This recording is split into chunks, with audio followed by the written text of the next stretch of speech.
আসসালামু আলাইকুম, সবাইকে আবার স্বাগত জানাচ্ছি। এ পর্যায়ে সর্বশেষ কোয়েশ্চেন আলোচনা করতে যাচ্ছি গ্যালাক্টিক মেথডের। যে কোয়েশ্চেনটি আসছে, এই কোয়েশ্চেনটি হচ্ছে গতবার 11 ব্যাচে আসছে, এবার আসার সম্ভাবনা খুব বেশি। এখন গতবার যে কোয়েশ্চেনটা আসছিল সেটি হচ্ছে এরকমই। ফাইন্ড একটা কোয়েশ্চেন দেওয়া আছে, এটা হচ্ছে বেসিক্যালি হচ্ছে find element methods in 1D heat transfer. So এখন এই অংশে আমাকে বলা হয়েছে a finite element model using consist of two linear elements আবার ইনভলভিং টু কোয়াড্রেটিক এলিমেন্টস। এটা তিনভাবে আসতে পারে বেসিক্যালি। সো প্রথম প্রশ্নটা হতে পারে a finite element model consist of two linear elements এবং a finite element model of one quadratic element আবার টু কোয়াড্রেটিক এলিমেন্ট। স্যার গতবারে কিন্তু 1 নম্বর এ এবং সি দিয়েছিল আর কি। সো এবারে এবং সি দিতে পারে, খুবই সহজ। কিন্তু এছাড়া এই অংশে একটু ঘাটতি আছে। ঘাটতি হচ্ছে, আমি চিত্রটাকে দেখালে বিষয়টা বুঝতে পারবো। এই অংশে গ্যাপ আছে আর কি, গ্যাপটা আমি দেখাচ্ছি। প্রথমত আমি প্রশ্নটা একটু কারেকশন করে নিই। প্রশ্নটা হবে বেসিকলি এরকম, একটা চিত্র দেওয়া থাকা লাগবে। এটা একটা হিটেড প্লেট। এখন একটা হিটেড প্লেটের সাথে যখন একটা পিন, আমি একটা পিন মনে করলাম, হ্যাঁ, সার্কুলার পিন, অবশ্য হিট এই পিন দিয়ে ট্রান্সফার হতে পারে। এখন এই পিনের অগ্রভাগে আমরা কী মনে করলাম, ইনসুলেটেড মনে করলাম, অর্থাৎ এদিক দিয়ে টেম্পারেচার জিরো, অর্থাৎ তার বাউন্ডারি কন্ডিশনটা এই অংশে কিন্তু জিরো হবে। কিন্তু এই অংশে যে আমার যে আছে হিটেড প্লেটটি আছে, হিটেড প্লেটের টেম্পারেচার হচ্ছে 140 ডিগ্রি। সেই অংশটা গত বছর যে প্রশ্ন আসছে সেখানে কিন্তু উল্লেখ করে দেওয়া নেই, এটা মিস্টেক ছিল। এবং সেই আলোকে কিন্তু শিটের মধ্যে কিন্তু কি নেই, এই অংশটা কিন্তু উল্লেখ নেই। এটা একটা মিস্টেক আর কি। সো স্যার কিন্তু আবার এখানে এই যে ইউ ইনিশিয়ালি 140 ডিগ্রি কিন্তু ধরে নিয়েছেন, সেই প্রশ্ন কিন্তু উল্লেখ নেই। সমস্যা নেই, সো আমরা না থাকলে ধরে নিতে হবে আর কি। আর প্রশ্নটা বেসিকলি হচ্ছে এরকম। সো এখন স্যার হ্যান্ডটা যেভাবে করছেন আমি সেভাবে না করে আমি অন্যভাবে করার চেষ্টা করছি, আমার মতো করে করার চেষ্টা করছি। প্রথমত আমরা প্রশ্নটা একটু পড়ে নিই। প্রথমে বলা হচ্ছে assume the consider the circular pin of radius 1 centimetre as follows. So আমাকে এই যে পিনটা দেওয়া আছে তার সার্কুলার, তার রেডিয়াস হচ্ছে 1 সেন্টিমিটার। অবশ্যই আমরা তার ক্ষেত্রফল নির্ণয় করতে পারবো, পরিসীমা নির্ণয় করতে পারবো, পরিধি নির্ণয় করতে পারবো। Assume the parameter values for the material of the pin বলছে থার্মাল কন্ডাক্টিভিটি কে এক্স, এটাকে থার্মাল কন্ডাক্টিভিটি বলা হয়। আর কনভেকশন কোএফিশিয়েন্টকে এস দ্বারা প্রকাশ করা হয়। এগুলো মুখস্থ রাখার দরকার নেই, প্রশ্ন দেওয়া থাকবে। সারাউন্ডিং টেম্পারেচার এই অংশটা দেওয়া আছে, sorry mistake, this is surrounding temperature. এখন আমাকে বলা হচ্ছে use a finite element model consist of two linear elements, one quadratic element, two quadratic element। তিনবার সলভ করার জন্য বলা হচ্ছে, খুবই সহজ। এখন আমরা সলভ করতে যাচ্ছি। এটা সলভ করার জন্য বেসিকলি সো আমার মনে রাখতে হবে একটি হিটের, এর প্রশ্ন সলভ করার আগে আমি একটি বেসিক আলোচনা করে নিই। বেসিকটা হচ্ছে find elements in 1D heat transfer. অর্থাৎ একটি হিটেড প্লেট যখন থাকে সেখান থেকে যখন টেম্পারেচার যখন কী হয়, বিকিরিত হয় বা পরিবাহিত হয় অনেকটা পদার্থের মধ্য দিয়ে, তখন আমরা কিন্তু ওই যে একটা যে পিনটা মনে করলাম সেই পিনের লেন্থটা মনে করলাম স্মল এল, 0 থেকে এল পর্যন্ত। মনে রাখতে হবে কিন্তু গভর্নিং ইকুয়েশনটা হবে k x A d square u d x square h p u s. U s means surrounding temperature minus u is equal to 0। এখন আমি মাল্টিপ্লাই করলাম, দেন হচ্ছে আমি সাজালাম, আমি ইউ অংশটুকু আগে লিখেছি। এখন এই যে অংশটুকু আছে ডি এর সাথে যে অংশটুকু আছে D square u d x square, এই অংশটা ক্যাপিটাল ডি মনে করেছি, এইচ মাইনাস এইচপিকে আমি ক্যাপিটাল জি মনে করেছি, আর এইচ পি এস এই পুরোটাকে আমি কিউ মনে করেছি। সো আমি সেগুলো লিখে দিয়েছি। মনে রাখতে হবে এখানে এ হচ্ছে আমার এরিয়া। এরিয়া হচ্ছে যেহেতু সার্কুলার পিন নিয়ে আমরা কাজ করছি সেই জন্য এরিয়া হবে পাই আর স্কোয়ার, অর্থাৎ ডি এর মান কিন্তু এরকম হবে। এখন জি এর মান হচ্ছে মাইনাস এইচপি, পি মান হচ্ছে পেরিমিটার, যেহেতু সার্কুলার পিন তাহলে তার এরিয়া পরিধি হবে টোয়াইস পাই আর, মাল্টিপ্লাই করার পর মাইনাস টোয়াইস পাই আর এস। এই যে বিষয়গুলো স্যার সেটার মধ্যে এগুলো উল্লেখ নেই, তাই এখানে উল্লেখ করেছে।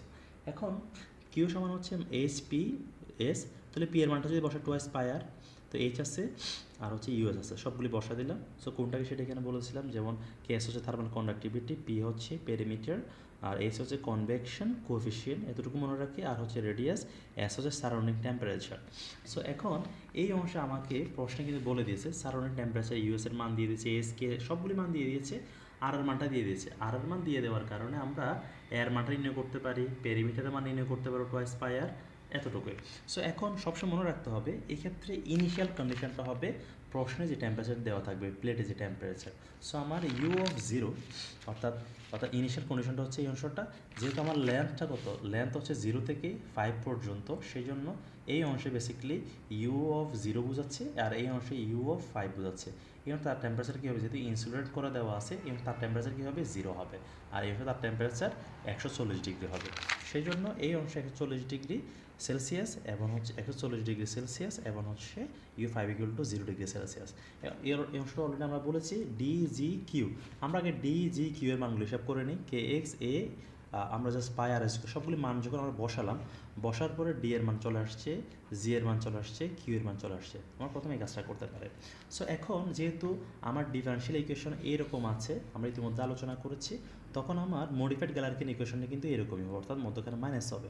সিমিলারলি এখন পি অফ এক্স এর মান কত, পি অফ এক্স এর মান হচ্ছে ডি, হ্যাঁ, g of x q of x এর মান হচ্ছে কত, এই অংশটা জাস্ট মানগুলো আমরা বসানোর পর আমরা এই অংশে কী আছে আমার এখন ডিও আছে, জিও আছে, ইউ আছে, তাই না? আমি এই অংশটাকে আমি আইজে মনে করলাম, এই অংশটাকে আমি মাইনাস সহকারে এন আইজে মনে করলাম, আর ডান পাশে এই অংশটা কী মনে করলাম, এফআই মনে করলাম। এখানে মজার বিষয়টা হচ্ছে এই অংশটা সবসময় কী হবে, 0 হবে, কারণ আমাকে লোয়ার লিমিট বসাতে 0 হয় আমরা আগে থেকে জানি, আপার লিমিট বসালে এখানে কী হবে, 0 বলে দিয়েছে। সো আমার ডান পাশে শুধুমাত্র এফআই থাকতেছে আর বাম পাশে দুটো অংশ থাকছে। আমি এই অংশটাকে মনে করে নিয়েছিলাম, এই অংশটাকে মনে করে নিয়েছিলাম কে আইজে, আর minus g r i r x এই পুরো অংশটাকে মনে করেছিলাম এন আইজে। কেউ যদি মনে করে আমি কে মনে করবো না, আমি অন্য লেটার মনে করবো, এটা সমস্যা নেই। সো আমরা জাস্ট কাকে কী মনে করেছি সেগুলো লিখে দিয়েছি। দুই নম্বর ইকুয়েশন অবশ্যই সবাই বুঝতে পারছি, এখানে কে আর একটা ম্যাট্রিক্স আসবে, এখানে একটা ম্যাট্রিক্স আসবে। সো আমি মানগুলি বসালাম, আর কোনো কাজ করি নেই। সো এখন এই যে ভ্যালুগুলি বের করার জন্য আমাকে একটা চার্ট মনে রাখতে হবে। চার্টটা আমি পরে যাচ্ছি, তো আমি প্রথম কোয়েশনটা আলোচনা করতে যাচ্ছি। প্রথম কোয়েশনটাতে বলা হয়েছে a finite element consist of 2 linear elements. So আমি 2 লিনিয়ার এলিমেন্টস সলভ করতে যাচ্ছি। এবং 2 এলিমেন্টের জন্য আমি দুটো অংশে ভাগ করে নিলাম। লিনিয়ার এলিমেন্ট যদি বলা হয়েছে তাহলে তাদের দুটো লোকাল নোটস থাকবে, এই প্রথমটার জন্য 1 2, দ্বিতীয়টার জন্য 2 এবং 3। যেহেতু আমার এক্সের মান কত ছিল, 0 থেকে 5 ছিল, 0 থেকে 5, ঠিক তাদের মধ্যবিন্দুটাই হবে কত, যেহেতু আমি যদি এই অংশটাকে স্মল এল যদি মনে করি, এটাকে স্মল এল মনে করলে তাহলে 2l ইজ ইকুয়াল টু 5, তাহলে 5 মাইনাস 0 দিস ইজ, তাহলে এল সমান কত হবে, upper limit minus lower limit divide by 2, this is 2.5, অর্থাৎ 2.5 চলে আসছে, অর্থাৎ আমরা এল এর মানটা পেয়ে গেলাম। সিমিলারলি আমি জাস্ট বি এর মানটা কত হবে, এখানে যেহেতু 1 2 3 নোড আছে, তাহলে 3টে 0 হবে এখানে সবসময়ের জন্য। আমরা এখানে আলোচনা করেছিলাম যে বি এই অংশটাকে বি ধরেছিলাম, বি এর মানটা অবশ্যই কী হবে, 0 হবে। এখন আমরা এই অংশে 1 1 নির্ণয় করবো। নির্ণয় করার জন্য সিমিলারলি আমরা এই যে আর ওয়ানের পরিবর্তে L1 লিখলাম, R1 এর পরিবর্তে L1 লিখলাম। এখন L1 অবশ্যই আমরা জানি ডিফারেন্সিয়েট করলে কী হয়, তো -1/L হবে, -1/L হবে। সো এখন এই অংশকে যখন আমি -1/L অর্থাৎ 1/L² হবে, 1/L² বাইরে নিয়ে যাই, ক্যালকুলেশন যখন করবো তখন আমরা d/L পেয়ে যাব। এখন একটা যেহেতু d/L পেয়ে গিয়েছি, বাকিগুলো সহজ, আর বাকিগুলো -d/L পাবো, সব এখানে d/L, এটা -d/L। এখন এই অংশ থেকে আমি কেয়ার মানটা ইজিলি নির্ণয় করতে পারি। কীভাবে? খুবই সহজ। আমরা প্রথম লাইনটা কনসিডার করি, এই যে 1 এর জন্য 1 1, এই যে 1 1 এর জন্য কনসিডার করে দেখি, তাহলে এখানে 1 1 2 2 2 1 2 1 3, তাহলে এটি কী হবে, এরকম এই যে 1 1 হচ্ছে এখানে কত, আমি সবার থেকে d/L কমন নিয়ে নিচ্ছি, তাহলে 1 -1 1 -1 1, আমি প্রথম অংশটাকে কনসিডার করলাম। দ্বিতীয় অংশ যদি কনসিডার করি তাহলে আবার কী আসবে, আমি আবার d/L কমন নিয়ে নিলাম, এই যে d/L কমন নিয়ে নিলাম, তাহলে এখানে একটা রেজাল্ট আসবে, সেটা কত হবে, সেটা 1 -1 -1 1, অর্থাৎ আমরা এই দুটো অংশকে মার্চ করব। মার্চ করলে কী হবে, এই শেষের এলিমেন্টের সাথে প্রথম এলিমেন্টটা যোগ করতে হয় বেসিক্যালি। যোগ করলে কী হয়ে যাবে, এই যে সবগুলো ঠিক আছে, 1 1 যোগ করলে এখানে 2 হয়ে যাবে, শেষ। ওকে, তাহলে এখানে বাকিগুলো আমরা জাস্ট বসা দিলাম, ফাঁকা জায়গাটা 0 দিয়ে ফিল আপ করে দিলাম। আশা করি বুঝতে পারছি। এখন আমরা Ni 1 1 নির্ণয় করবো। 1 1 নির্ণয় করার জন্য জাস্ট আমি কী করলাম, এই অংশে কী করলাম, R1 আসছে, R1 পরে L1 লিখতে পারি। এখন এই অংশে একটা রেজাল্ট কিন্তু আমি লিখেছি, তাই না, বিশাল একটা রেজাল্ট লিখেছি। তাহলে এই রেজাল্টগুলো আমি মনে রাখার দরকার নেই, এগুলো আমরা লিখবো না। এগুলো না লিখে আমি সরাসরি n লিখে ফেলবো। কীভাবে লিখবো, এর জন্য আমার এলিমেন্টস অ্যান্ড নোটসের যে একটা হ্যান্ড নোট ছিল, আমরা সেই হ্যান্ড নোটে চলে যাব। হ্যান্ড নোটে কী ছিল, এখানে এগুলো যেহেতু এখানে আমার L1 এবং L2 এর ক্ষেত্রে কিছু আমার রেজাল্ট দেওয়া ছিল, এই যে রেজাল্টগুলো এখানে দেওয়া আছে। হ্যাঁ, এই যে আমার যদি কী হয়, যেহেতু লিনিয়ার এলিমেন্ট L1 L2 যদি গুণ করে সবসময় L/6 আসবে, সবসময় যেন L/6 আসবে। আর যদি স্কোয়ার করি, যেমন এটার অর্থ হচ্ছে কি, এটা হচ্ছে এই যে L1 স্কোয়ার এক্স ডিএক্স, আমি যদি ইন্টিগ্রেশন করি সবসময় L/3 আসবে। 1 যদি L/3 আসবে, আর এক্ষেত্রে L/6 আসবে। যেহেতু আমরা এখানে কী করছি, এই যে L1 হিসাব করছি, তাহলে L1 স্কোয়ার, তাহলে কি আসবে, এই যে L/3 আসবে। যেহেতু বাইরে মাইনাস জি ছিল, তাহলে মাইনাস জি L/3 আসছে। আমি আবারও বলছি, যেহেতু L1 স্কোয়ার, তাহলে L/3 আসবে, এই যে L/3 মাইনাস জি। তারপর এখানে L1 L2 যখন হিসাব করবো তখন কী করবে, L/6, তাহলে মাইনাস জি L/6। তাহলে আমার দুটো রেজাল্ট আসছে, এই যে 1 বা 2 রেজাল্ট হবে মাইনাস জি L/3, অর্থাৎ এটা সমান হবে। আর 1 কী হবে, এ মাইনাস 6 L সমান হবে। সিমিলারলি বাকিটা আমরা রেজাল্ট পেয়ে গেলাম। এখন এই যে 4টা, 1 2 3 4 রেজাল্ট পেলাম, ঠিক একটু আগে যেভাবে করেছিলাম এখানে, ঠিক সেমভাবে এখানে আমরা বিবেচনা করতে পারি। খুবই সহজ, মাইনাস জিএল বাই 3 সবার কাছে আছে। এখন এই যে উপাদানটা আছে, একে আমরা এভাবে লিখতে পারি, মাইনাস 2GL বাই আমরা 6 লিখতে পারি। এই অংশটা আমি কি লিখতে পারি, মাইনাস 2GL বাই আমরা 6 লিখতে পারি, কারণ সবার নিচে হরটাকে আমরা সমহর বিশিষ্ট ভগ্নাংশে প্রকাশ করলাম। এখন তাহলে সবার কাছ থেকে কমন নিতে পারি, মাইনাস GL/6 কমন নিতে পারি। তাহলে মাইনাস GL/6 যদি কমন নিয়ে নিই, তাহলে এখানে কী থাকবে, 2 থাকবে, এই যে 2 থাকলো। আর এখানে কী থাকবে, যেহেতু মাইনাস এখানে 1 থাকবে, 1, তাহলে 1 আবার বেসিক্যালি আমি যদি আবার একটু দেখাই, তাহলে এখানে কী হবে, এরকম করে এই যে 2 1, তাহলে কী হবে, 1 2 হবে। ঠিক সিমিলারলি আমি পাশে এভাবে লিখতেছি, তাহলে 2 1 1 2 হবে। তো আমরা এই দুটো অংশ যোগ করে দেবো সবসময়। যোগ করলে কী হবে, 2 1 0 1, এই দুটো যোগ করলে কী হবে, 4 হবে, শেষ। তাহলে অর্থাৎ এই অংশটা আমার ঠিকই থাকবে, এটাকে দ্বিগুণ করে দিবে, এই হুবহু রেখে দিবে, শেষ। তো এখন এটা যে খুবই ইম্পর্টেন্ট কোয়েশ্চেন, এটা একটু ভাষায় কয়েকবার প্র্যাকটিস করলে হয়ে যাবে আশা করি। এবং সিমিলারলি আমরা F1 নির্ণয় করতে যাব। F1 এখানে যেহেতু QR1 বা L1 মানটা আমরা কিন্তু জানি। L1কে করলে কী হবে, আমরা L1 মানটা বসে ক্যালকুলেশন করলে L/2 হবে, বাইরে যদি কিউ আছে কিউ L/2 হবে। হ্যাঁ, অর্থাৎ L1 কত ছিল, L1 ছিল হচ্ছে আমার L1 x প্রাইম ইকুয়াল ছিল 1 minus x prime by L. আমরা যখন এটা ইন্টিগ্রেশন করবো তখন L/3 কিন্তু রেজাল্ট আসবে, অর্থাৎ কিউ L/3। তাহলে প্রতিটা অংশ কিউ L/3, তাহলে আমি কী করলাম, প্রতিটা অংশ থেকে এখানে এই যে কিউ L/3 কমন নিতে পারে, এই যে কিউ L/2 কমন নিলাম, তাহলে সহগ হচ্ছে 1, তাহলে 1 ঠিক আগের মতো করে এই যে 1 1 একটা এরকম হবে, তাহলে কী হবে, 1 1 হবে। তাহলে এই দুটো যোগ করে দিই, তাহলে 1 1 + 1 দিস ইজ 2, দিস ইজ 1। আশা করি বুঝতে পারছি। তাহলে এখন আমরা কী পেয়ে গেলাম, আমরা কিন্তু সবগুলি রেজাল্ট কিন্তু পেয়ে গেলাম। আমরা কে পেয়ে গেলাম, আমরা বি পেয়ে গেছি, ইতিমধ্যে জি পেয়ে গেছি। তো আমরা এই 2 নং ইকুয়েশনে জাস্ট কে এর মান, এন এর মান, ইউ এর মান, ইউ তো এফ বি এর মানগুলি বসাবো। বি এর মান এটা তো 0 হবে সবসময়, তাই না? তো বসানোর পর আমার এই একটা রেজাল্ট আসছে, এই যে ডি এর মান বসালা, কে এর মান বসাবো, এই রেজাল্টটা আসছে। ওই যে আমরা মান নির্ণয় করলাম, এই অংশে ডি এর মান, এই অংশটা জানি, জি এর মান, কে এর মান আমরা কিন্তু জানি। তাহলে এখানে ডি বাই এল আছে না, তাহলে ডি বাই এল এর মানটা আমি একটু হিসাব করে দেখি। এখানে হিসাব করে দেওয়া আছে। সো